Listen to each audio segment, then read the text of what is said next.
Buenos días, estudiantes. ¿Cómo están? Espero que todo está bien. I hope everybody is doing great. Now let's jump into our clase de español. Buenos días, buenos días. ¿Cómo estás? ¿Cómo estás? Muy bien, gracias. Muy bien, gracias. ¿Y cómo te vas? ¿Cómo te das? Muy bien. Hola, estudiantes. Let us quickly review what we were looking at in our last class, and then we'll go into our new lesson for today. Now, the last thing we looked at were los colores, and we were asking what color different things are in Espanol. So we would ask, for example, ¿de qué color es la estrella? What color is the star? And by looking at the star, we can see that it is yellow. Yellow in Spanish is amarillo. White is blanco. Brown is café or marrón. Red is rojo. Orange is anaranjado. Azul is blue. Morado, purple. Verde, green. Negro, black. And there's also rosado, which is pink. So we know all the colors in Spanish because we sang los colores, muchos, muchos colores, los colores, muchos colores. We said blanco is white, rosado is pink, azul is blue, colors, colors, colors. And we did that for all the colors. Now, what we were asking was, ¿de qué color es la estrella? And we wanted to say what color the star is. Now, what we also had to remember was that when describing in Spanish, we have to ensure that the adjectives, they agree with the nouns. For example, we have to find out if the noun is singular, if it's plural, if it's masculine, or if it's feminine. Now we say that we were only looking at singular nouns, and we say that if a noun is feminine, it normally starts off with the article la, which means the, or una, which means a or an, and the end of the word, the noun itself, usually ends with a. So la estrella, we know that is a feminine noun. Now since we're using the color amarillo, amarillo ends with the letter O. Once we're describing a feminine noun and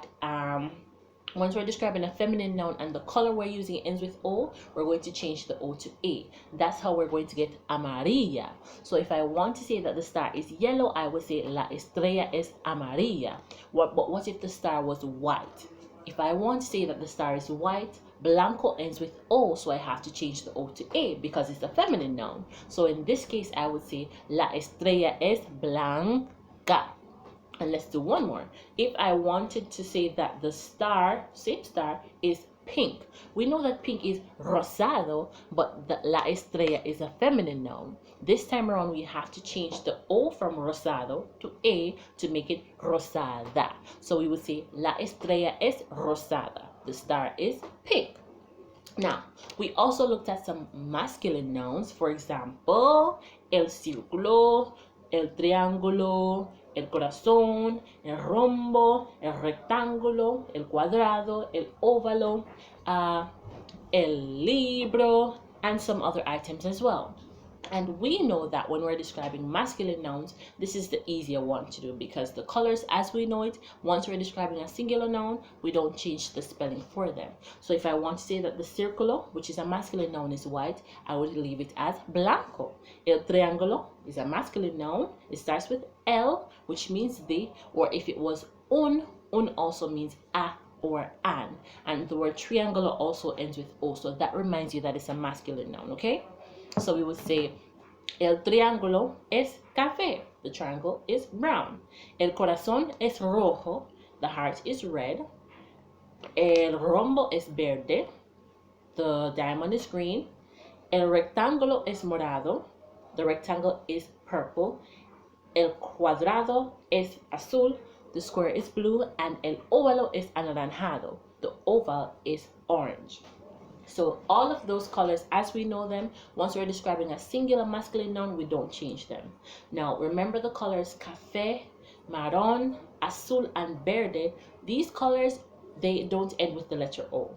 However, whether we're describing a masculine noun or a feminine noun, once it's a singular noun, we're going to leave those colors as they are, okay? Excelente. So, Today now, we're going to be looking at what we call las preposiciones. And the word preposiciones sounds a lot like, prepositions. Yes, we're going to be looking at prepositions. And what prepositions basically are some words that are used in front of nouns or pronouns that show the relationship between the other words in a sentence.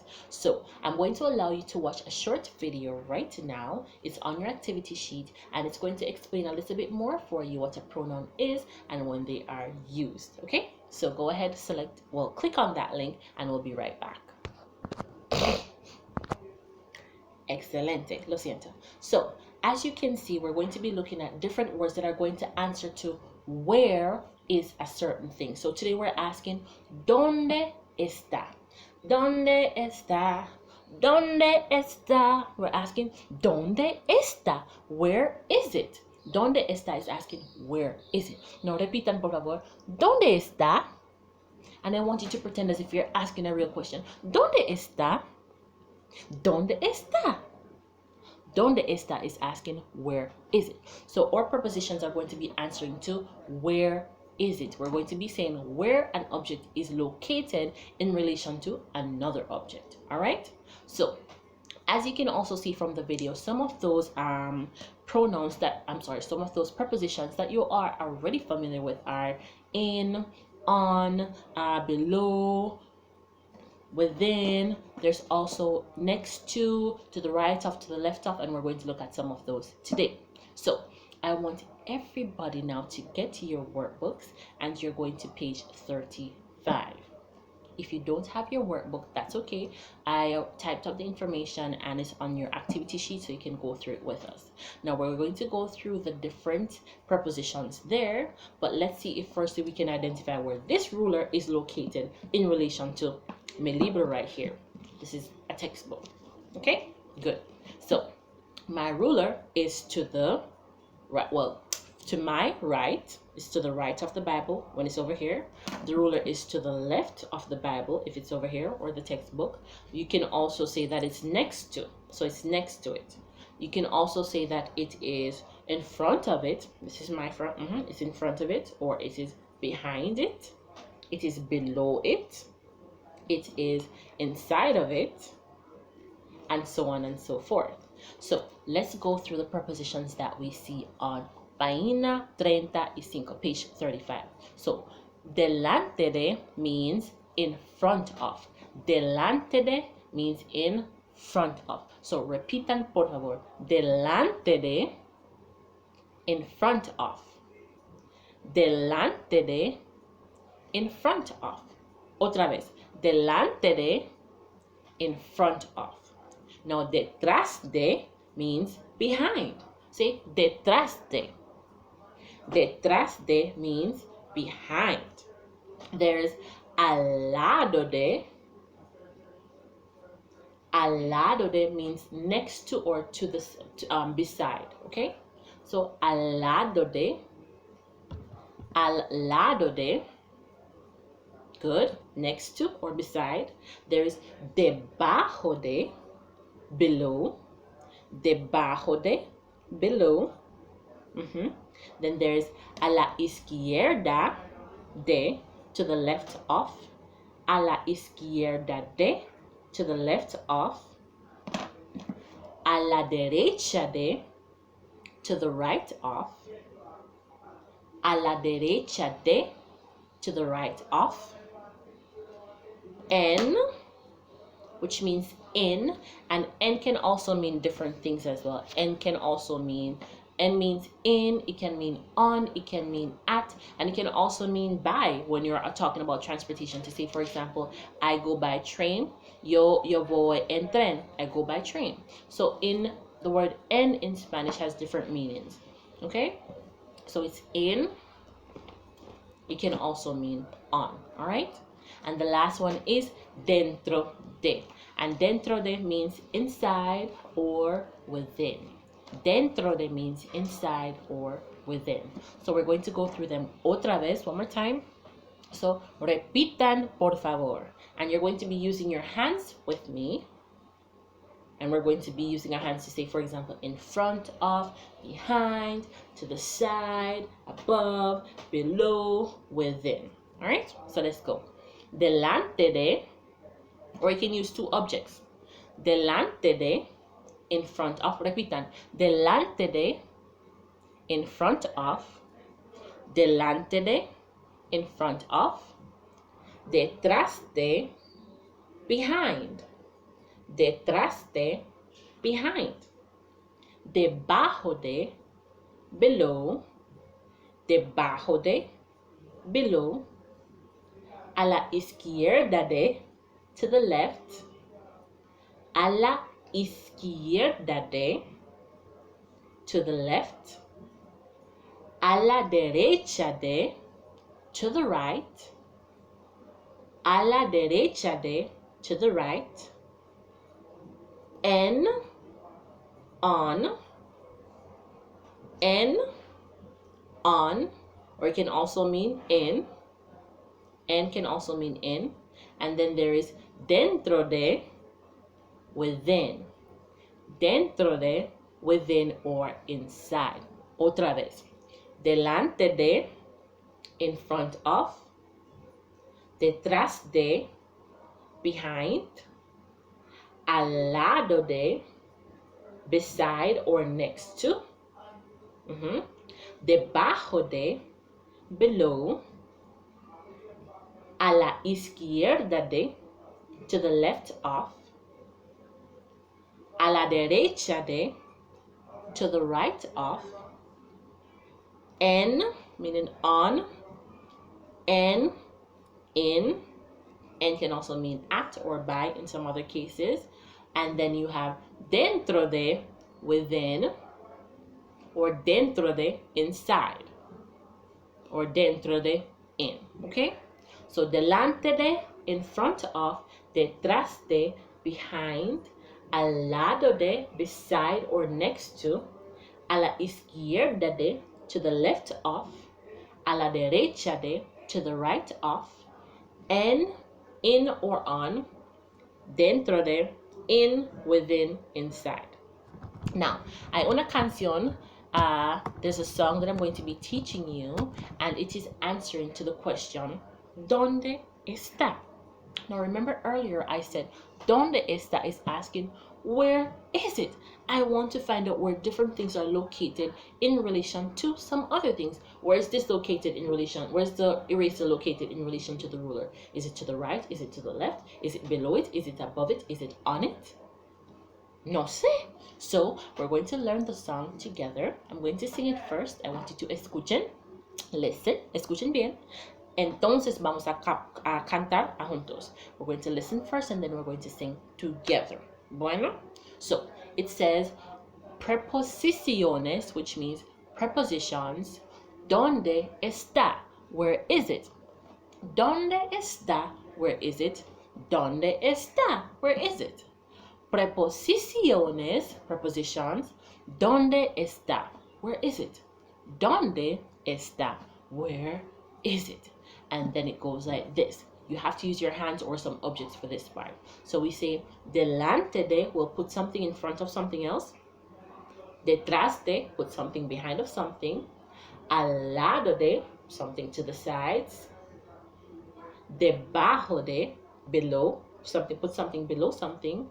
A la izquierda, put something to the left. A la derecha, put something to the right. En, put something on something or in something. Then dentro de, put something inside of something else. All right? So, voy a cantarlo. Escuchen bien, por favor. Listen. Preposiciones, ¿dónde está? ¿Dónde está? Oh, momentito. If you know the song, I've got the joy, joy, joy, joy down in my heart. Where? Down in my heart. It is to the tune of that song, all right? So it's very easy for you to catch the tune. Just try to remember your prepositions and what they mean so you put your hands or your object in the right place, okay? Bueno, vamos a cantar otra vez. Preposiciones, ¿dónde está? ¿Dónde está? ¿Dónde está? Preposiciones, ¿dónde está? ¿Dónde está? ¿Listo? Delante de, detrás de, al lado de, debajo de, a la izquierda, a la derecha, en dentro de. And then we'd sing it over and over. That's basically it. I'm going to go through it one more time, but a bit slower so you can catch on. So that was just for you to hear the song, to see how it goes, where you put your hands. So escuchen bien y miran. Let's go. Preposiciones. ¿Dónde está? ¿Dónde está? ¿Dónde está? Preposición. Oh, I was supposed to do it slower. Lo siento, estudiantes. I'm so sorry. Preposiciones. ¿Dónde está? ¿Dónde está? ¿Dónde está? Preposiciones. ¿Dónde está? ¿Dónde está? Listo. Delante de, detrás de, al lado de, debajo de, a la izquierda, a la derecha, en dentro de. Otra vez. Preposiciones. ¿Dónde está? ¿Dónde está? ¿Dónde está? Preposiciones. ¿Dónde está? ¿Dónde está? Delante de, detrás de, al lado de, debajo de, a la izquierda, a la derecha, en dentro de. Bueno, no, if you haven't gotten it so far just yet, you can rewind. Remember, you can always go back a little bit and then you can come back here in the video so we can move on with the lesson. All right, good. So that's basically telling you now that ¿dónde está is asking where is it. ¿Dónde means where. Está is it. ¿Dónde está? Where is it? So I want to know where one object is located in relation to another object. So where one noun or pronoun is related to in relation to another object in a sentence. All right. So for example, I want to say the book is on the table. The book is on the table. The book in Spanish, let's use a textbook. El libro is the book. Now, is in Spanish, in this case, we're going to use está. We use está when we're talking about the position or location of something. So you would notice that in other classes, sometimes you would use es for is. That's, for example, if we're describing somebody. So we use different words at times in Spanish when we're talking about different things. So don't get confused. Es still means is, but it's used in different cases. Está also means is, but it's used in different cases as well. So this is one of the cases where está is now going to mean is. So we're not going to use es this time around, all right? We're talking about the location or the position of something. So we use está. Good. So we say el libro, the book, está is, en means on, la mesa, table. Now on your activity sheets you'll see the examples. El libro está en la mesa. The item, which is the book, is on the table. So you start with the noun, el libro, está, the verb, is, en, preposition, and then the other noun, table, which is la mesa. El libro está en la mesa. The book is on the table. Now, if I want to say the pencil is below the chair, the pencil in Spanish is el lápiz, the chair is la silla. We already know that está in this case means is, and now we want to say below. How do we say below again?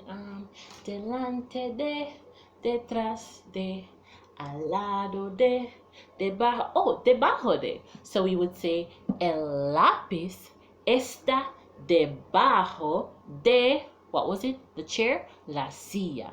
El lápiz está debajo de la silla. The pencil is below the chair. Let's try another one. I want to say that the eraser is in the backpack. it's inside the backpack. So I could say the eraser in Spanish is la goma. We all should remember la goma is the pencil eraser, and the backpack is la mochila.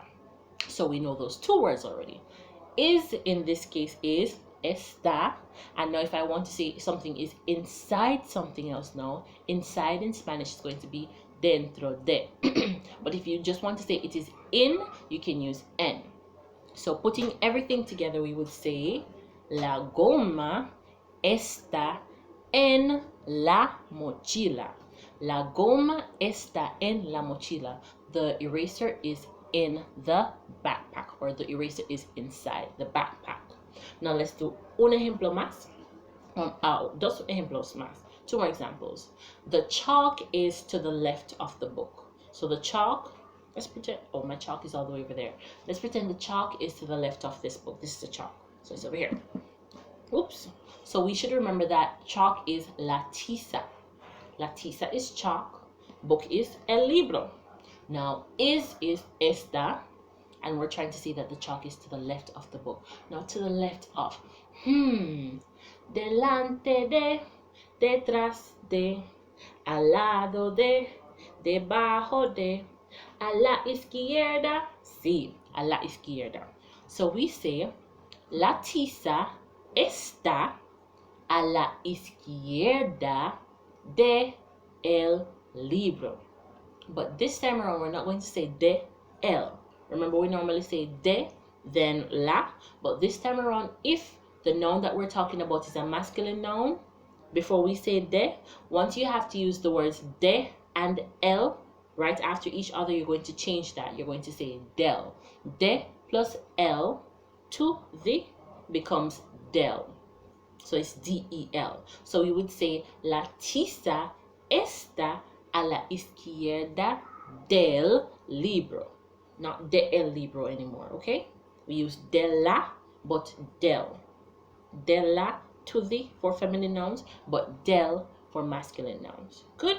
So otra vez, la tiza, the chalk, esta is a la izquierda de, to the left of, a la izquierda del libro, to the left of the book.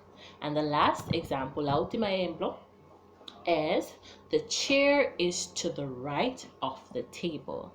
The chair is to the right of the table. We all know la silla is the chair, la mesa is the table, esta means is, to the right of, delante de, detrás de, al lado de, debajo de, a la izquierda, a la derecha. So the chair is to the right of the table. We would say la silla está a la derecha de la mesa. La silla está a la derecha de la mesa. The chair is to the right of the table. Comprenden? I hope everybody is understanding. All right, so let's just recap a little bit. We were looking at ¿Dónde está? Asking where is it, where's something located, and we're using prepositions, las preposiciones, in order to say where different objects are located in relation to other objects or persons. So we learned our song, preposiciones, ¿dónde está? ¿Dónde está? ¿Dónde está? Preposiciones, ¿dónde está? ¿Dónde está? Delante de, detrás de, al lado de, debajo de, a la izquierda, a la derecha, en dentro de. And we would say that, for example, the book is on the table, el libro está en la mesa. Is in this case is going to be está because we're talking about the location of something, okay? So we say el libro está en la mesa. The pencil is below the chair. El lápiz está debajo de la silla. Bueno, now in your workbooks you're going to be completing two activities for me. Dos actividades. On página 36, on page 36, you're going to fill in the lines with a preposition in Spanish based on the pictures shown. So you're given some pictures at the top of the page, and you're supposed to say, and the sentences, for example, say la goma está dash la regla. So if you see that the eraser is on the ruler, which of the prepositions would you put on that line to complete your sentence to say that the eraser is on the ruler? You would write the word en on the line because en means on. So your sentence would read, la goma está en la regla. Okay? Bueno. And also on page 38, there's a game on that page that you can play by yourself or you can play with others, and then that will help you to remember what the different prepositions are. So remember, you can sing your song and use your hands on different objects to say where, to help you to remember what each preposition means. All right? So for now, we sing adios. But let's not sing adios today. Today we're going to sing preposiciones. ¿Dónde está? ¿Dónde está? ¿Dónde está? Preposiciones. ¿Dónde está? ¿Dónde está? Let's go. Delante de, detrás de, al lado de, debajo de, a la izquierda, a la derecha, en dentro de. Adiós, estudiantes.